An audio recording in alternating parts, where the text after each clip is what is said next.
Are we live? It seems like we are. Oh my gosh. Yay. It's a good hair day. I'll take it. Yay. Make a little sassy little photo so I can remember it. Anyway, thank you for being here. I apologize for being a day late, but we have now reached that stage, I think, of the quarantine and of 2020, where when I say to you that I needed Sunday night off unexpectedly to recover from Saturday night, that by now y'all know it's not because I was having fun on Saturday night. Wherever you are right now, whatever you're feeling, that is real. I hope you are supported, protected, as well as coached and loved. Here we go. I'm going to start my favorite time of the week. Normally, it's rare that I don't have the bandwidth to do this on a Sunday night, but I'm so sorry, you guys. I just did not. Normally, in a good week, almost all the time, this is, in fact, my favorite part of the week, where I answer all of the questions, tearing up the minds and hearts of my runners and my clients in the fitness protection program. If you can hear my voice sounding a little scratchy right now, rest assured that is still in much better condition than it was yesterday after protesting in Louisville, Kentucky, for the 2 days prior for Breonna Taylor. So thank you for your patience with me. Not going to make you wait any longer. Jumping right into the weekly wins. So in Rebuild, we've got Christian Frazier's daughter has had a successful appendectomy and is home safe from the hospital. Congratulations. We are all holding our breath on that one, and I'm glad she's doing well. Christine Lancaster did a virtual 5K with her kids. She might have overdone a little bit on the running, but she was able to honor her child's desired pace. And that is a big deal. I know I disappoint my kids a lot when we go running. They usually think I'm too slow. And then I want to keep going. And they think I'm really mean. Like, come on, kids. It takes a while to get there. Her son, Christine's son, was proud of what he accomplished, so it was all totally worth it. Kim LaChance has had a lot of progress to be proud of. Yay! She's gone from being winded walking upstairs 6 months ago to consistently doing all the runs in Rebuild. That's amazing. That truly is. Don't discount how good that feels and how important that can actually be. I have not completed all of my runs. See, I have a one-on-one coach, just so you know. And the reason I do this is because I cannot be objective about my own training. Meaning, if it was left to me, I would just do easy effort runs all the time. And I know that, at this stage, I've been doing this so long that I need more than that, but I'm not going to work harder than I have to. And if I'm calling the shots, I don't have to work hard at all ever. It's one thing when I'm writing these programs for you guys. It's another thing entirely when it's like, I'll just jog. So part of the reason why I have a one-on-one coach, just in the interest of full disclosure, and it's very expensive, by the way. This is something I've been doing for a long time. We have a long-standing relationship. But even though I pay her almost 4 times what you guys pay for this, even still, I don't complete all the runs as written. I'm just more likely to do hard stuff because she asks me to and encourages me to, and makes me really feel good about it. And if I didn't have that, I would just jog all the time, because jogging is the business. It's great. As a coach, though, my job is usually pull the reins on people and say, no, you don't need more than this. No, you don't have to go harder than this. No, you don't need to go faster than this. No, you don't need anything more than what you're doing right now. You're already doing more than I do. You're good. You're good. You're coached, you're loved, you're winning at life. So I tell you that to tell you this. I can't remember the last time I completed an entire week of the training plan as written. There's no expectation that anyone would or should. It just doesn't work that way. Like, you take what you want, you get what you need, and you leave the rest. And that's not the same as leaving money on the table. Leaving money on the table, like it is every month when you come back and you get a brand new training plan, which you guys are getting August up very soon. Then that's what you're paying for is a reset button. So it's not like a 16-week training plan with the race at the end. And now, oh my gosh, I'm 2 weeks behind. So that race is out the window and I spent all this money. There's none of that. It's like, okay, it's been a rough month. Great. I'll just, it's the 25th. I'm just going to take the next few days. I'm going to chill right out. I'm going to enjoy this vacation. I'm really going to, instead of feeling guilty of the fact that I haven't really run in July, I'm going to enjoy the fact I haven't run in July. I'm going to give myself 5 more days to do all the stuff that I haven't been doing, because I've not been running, but also haven't been having a whole lot of fun. I'm going to go have fun for a few days. And then come August 1st, I'm going to hit the reset button and recommit. And that's what you're paying for, that opportunity each month to jump right back in, as opposed to feeling like you need to leave the community because you fell off the train or off the rails or whatever euphemism you want to use if you've had more sleep than I have. Just saying, that's not how it works. And that's some of the mindset that I really want to break with the fitness protection program and with the coaching that I do. It's not about the runs you missed. You will never be defined by the runs you missed. You will never be defined by a finish time on race day. What you're defined by is participating in this community. And participation isn't about running either. It's about showing up. It's a promise that I will show up for you when you need me, that this community will be here for you when you need them. That's what it's all about. And please don't forget that in a month like this. July is terrible. It is hard. It is hot. Most people are only running if they are part of a marathon training program. So there are a whole lot of people that are struggling right now because there's no impetus to run. There's no kick in the pants to get out the door on a day that's hot, humid, and hard to breathe outside. I know what hard to breathe feels like. It was a reminder after going to Louisville. I'm like, oh, wow. Walking out the door, you were just getting up and being like, the air is so wet. I feel like I'm swimming. I don't swim, y'all. It's just so hard. And it's really true. I don't know that I have all the answers about how to make that easy to do because I couldn't do it. I was like, thank God I forgot to pack socks. Can't run. Oopsies.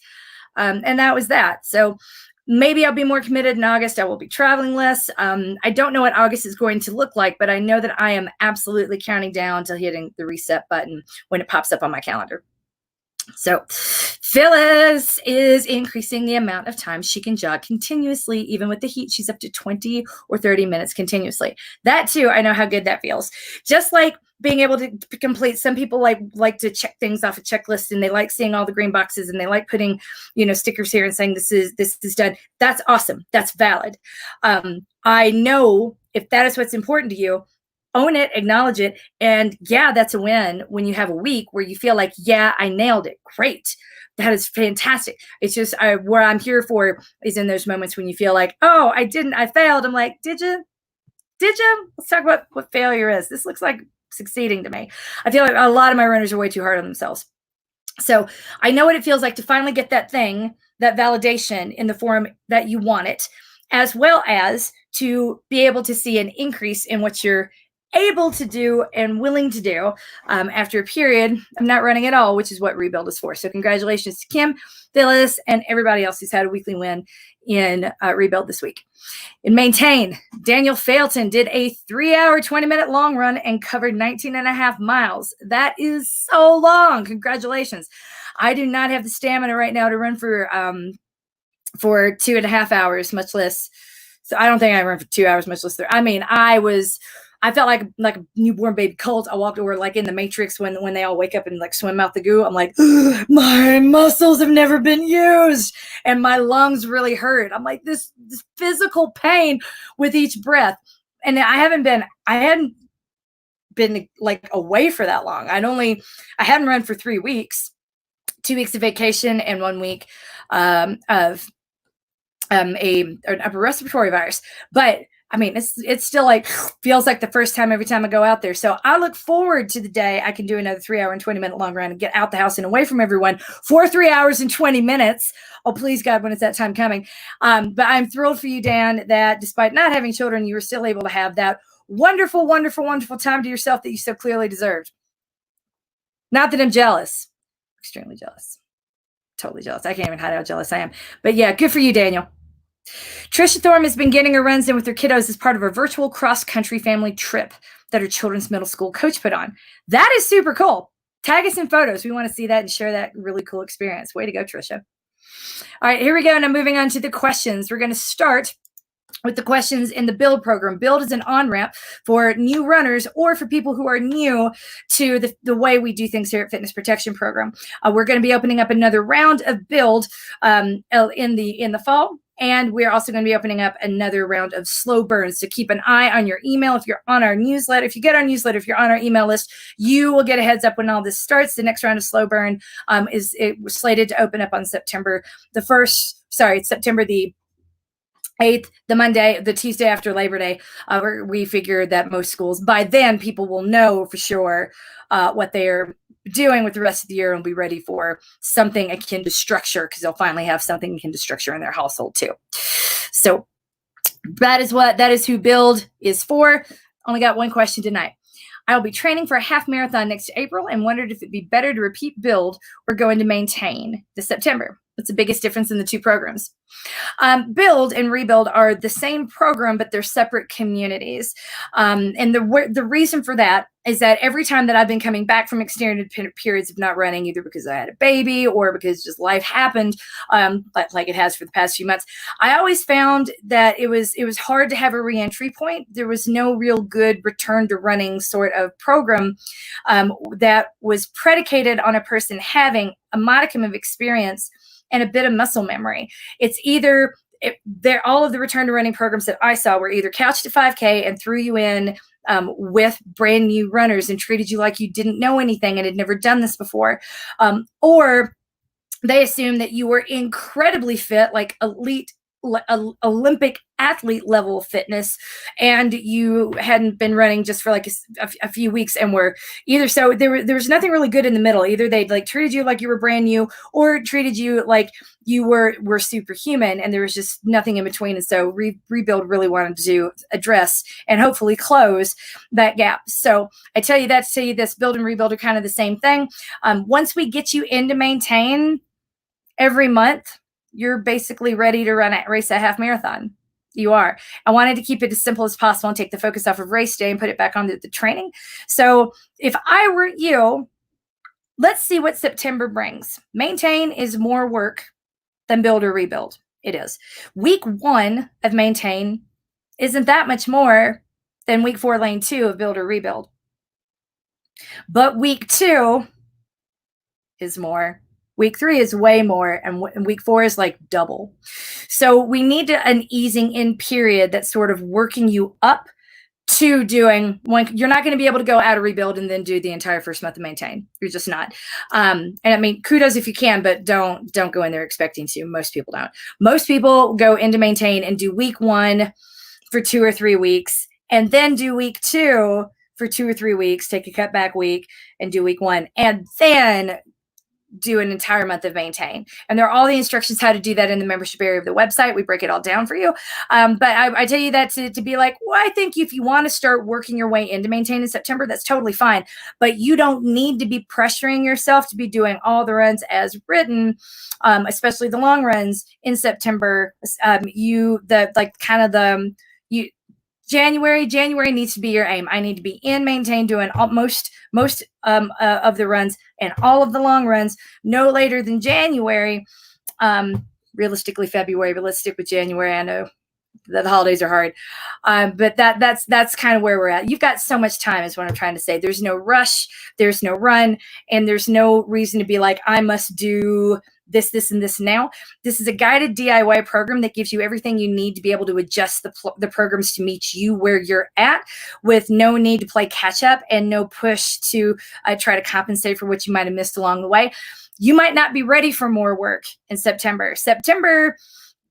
I mean, I can't even look more than a couple days ahead of my calendar. I'm driving home on Saturday night thinking like, what a good weekend. Everything's really nice. I can't wait to see the kids and then work on Sunday night. And then boom, like out of nowhere, I get a notification that I had to quit driving. I'm like, we got to pull over, swap drivers. I'm like, I got work to do. I'm so sorry.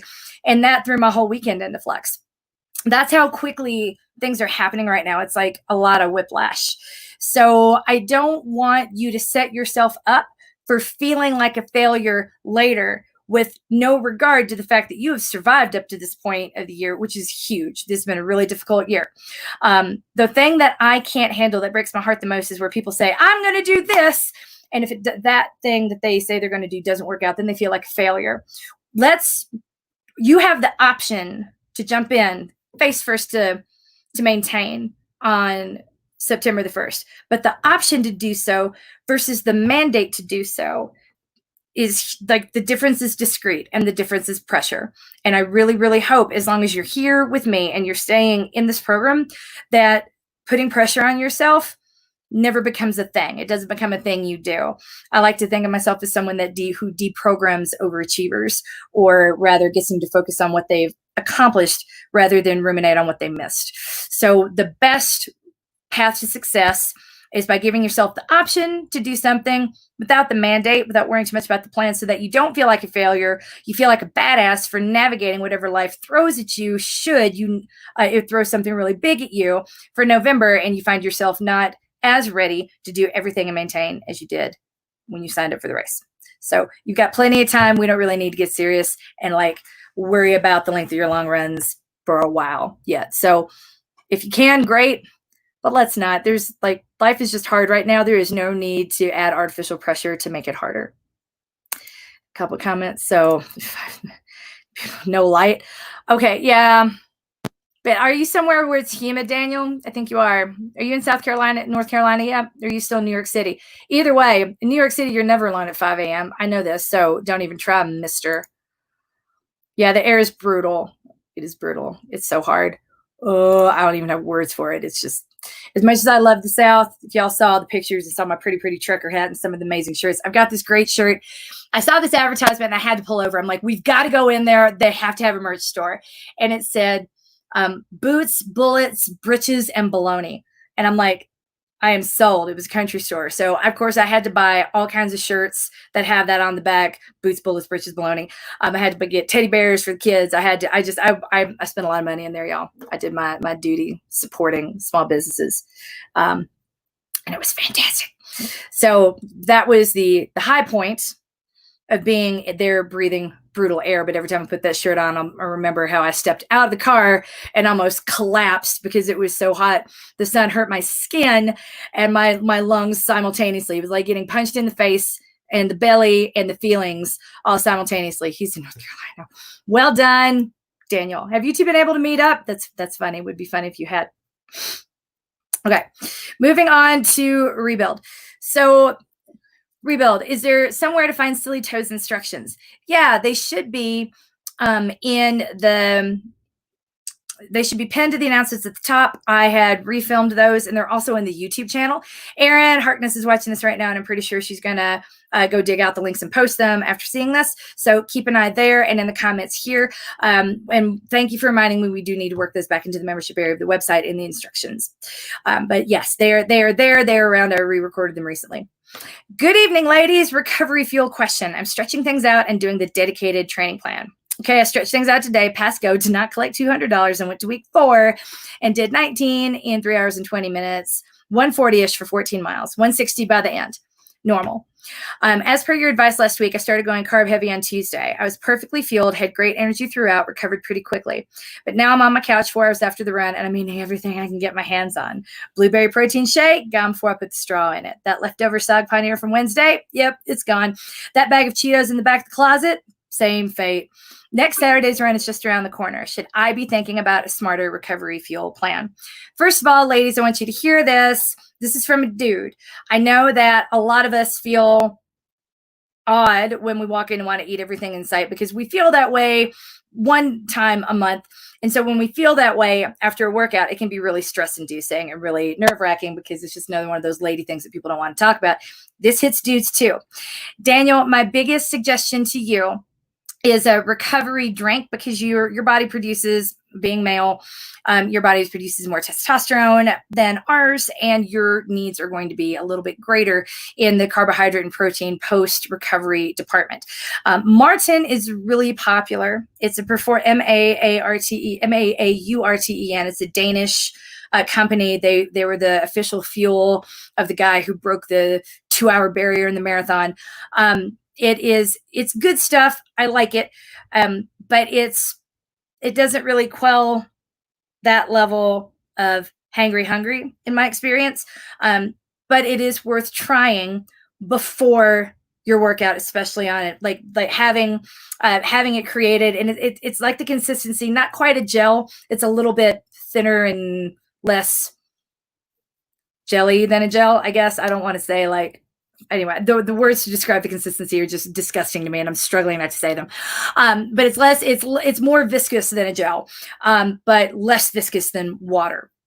But per se, it goes down really easily. But Martin would be really, really great pre-workout carb and sugar mix. You would probably want something like Hammer. They Hammer Laboratories is a really fantastic concoction that a lot of my male performance oriented athletes like. Low in sugar, high in proteins and carbohydrates. So Martin is worth looking into before the run, and literally like before, and your body will absorb it really quickly. It's amazing. It just goes directly into your bloodstream. It doesn't require a lot of digestion. So that before the run, and then a heavier Hammer. A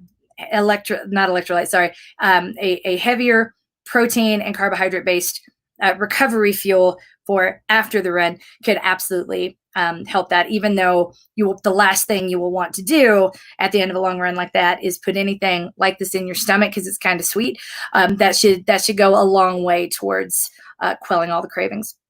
That's right. You know what? The only reason I remember Silly Toes is because this is my stuff and I made them up. And there are days when I'm in a hurry and I'm like, oh, I'm going to, just whatever. I don't need Silly Toes. I've been standing. It's the end of the day.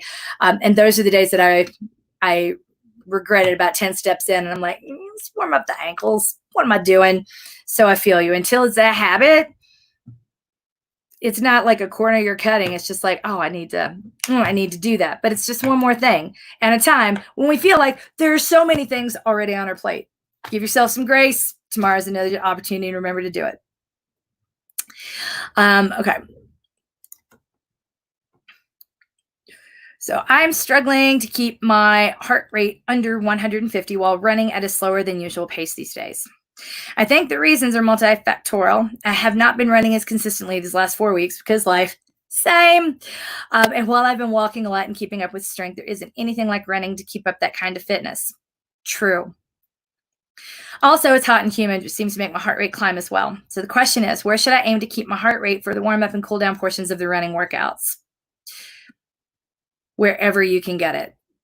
And again, I say this lovingly. There are days like today when it was so hot and humid when I ran out the door. I looked down, my heart rate said 161. I slowed down as much as I could, and was only able to really get my heart rate down to about 151. And some of that was from the fact that I haven't been running much these past few weeks, and my body's just like trying to regulate. A lot of it is just the sheer amount of stress I have been under, and I know everyone here is under varying amounts of stress. Some days are worse than others. When those days happen, just remember we need to ease into the run and ease out of the run. There's no rush to get warmed up, and there's no rush to cool down. As a matter of fact, anything you do trying to speed that process up is just going to stress your body out more. It's going to backfire.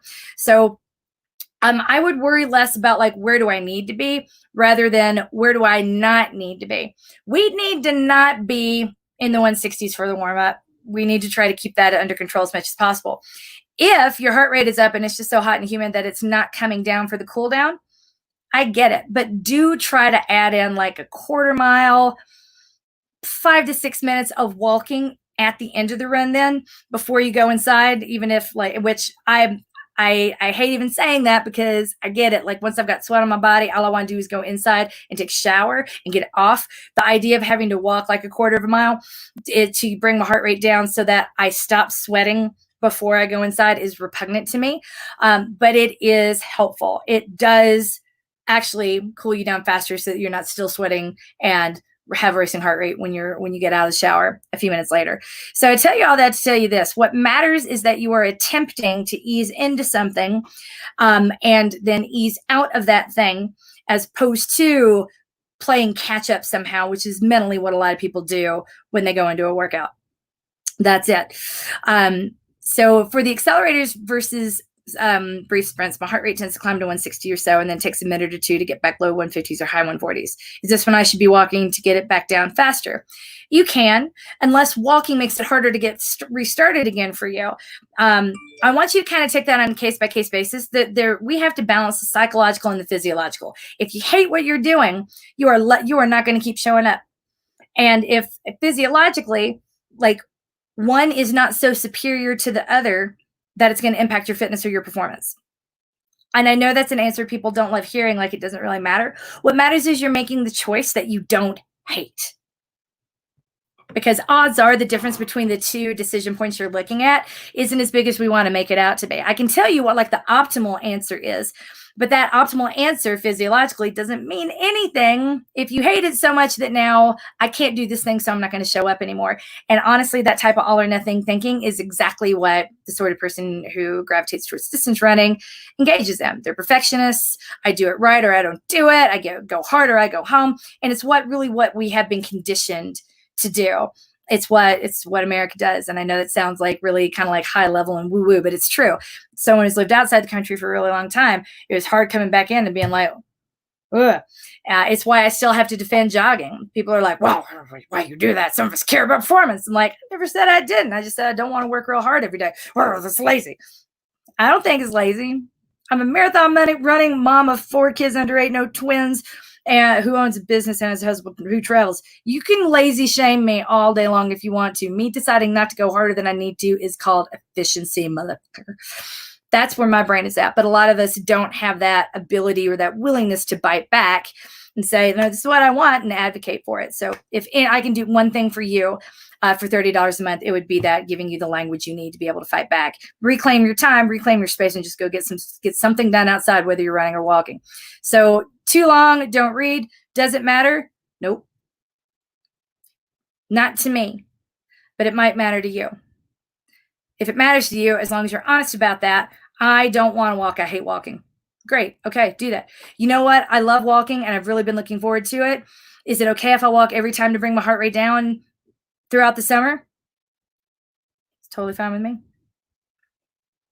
Whatever's going to keep you here and keep you consistent and meet you where you're at, that's what I want you to do.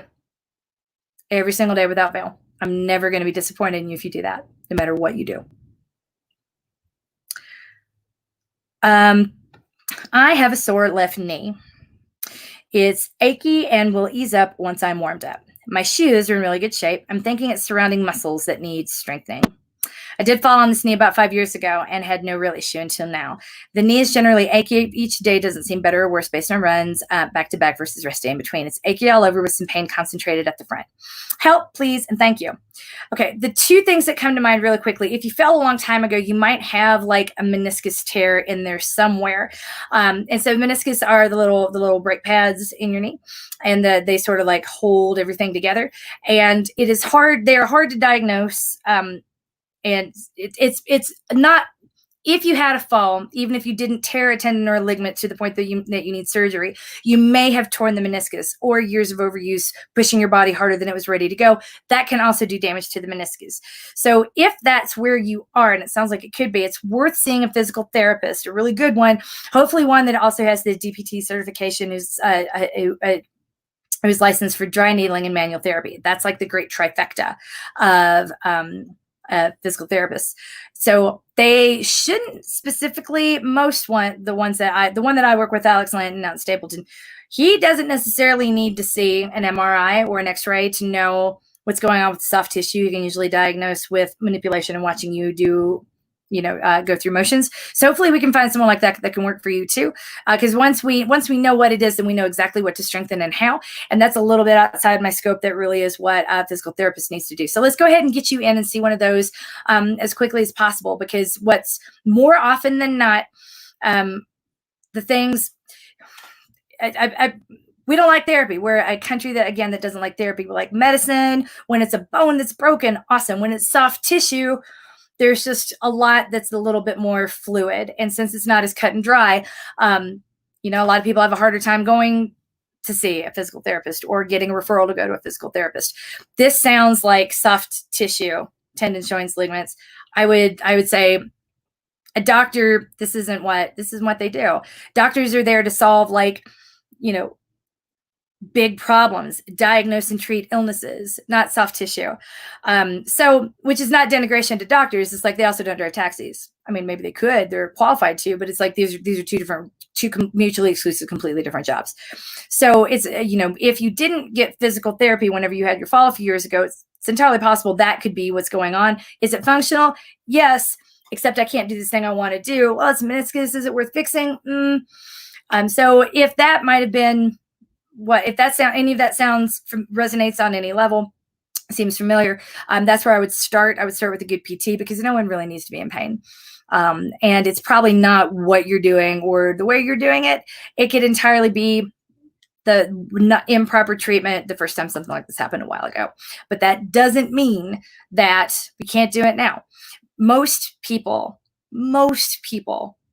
have meniscal tears. It's a thing, whether it's in their shoulder, in their hips, with labrum in their hips, or in their knee somewhere.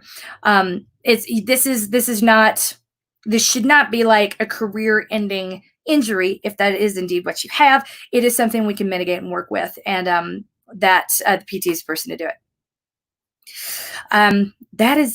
That is it. There are some links here that I need to share. I probably meant to. Thank you for putting those in there, Aaron.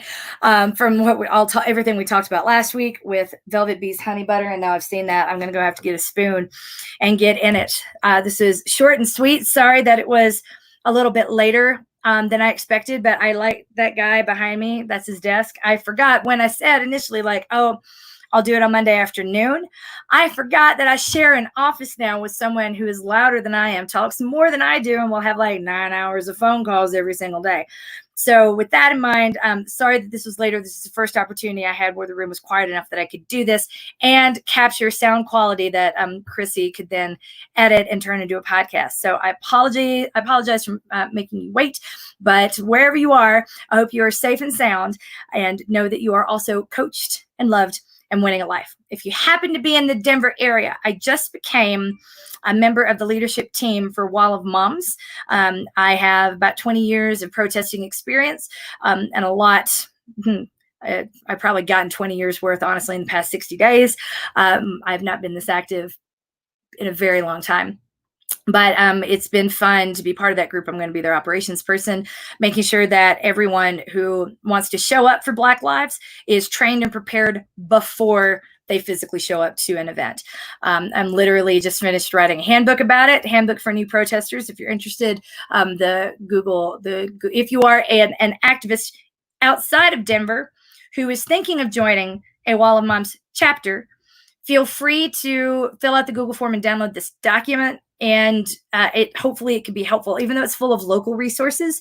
It'll give you a roadmap and a blueprint of what to look for in your own area to have an idea of what the landscape looks like where you are and how you can be of use of service as well. So thank you for being here. Thank you for tuning in.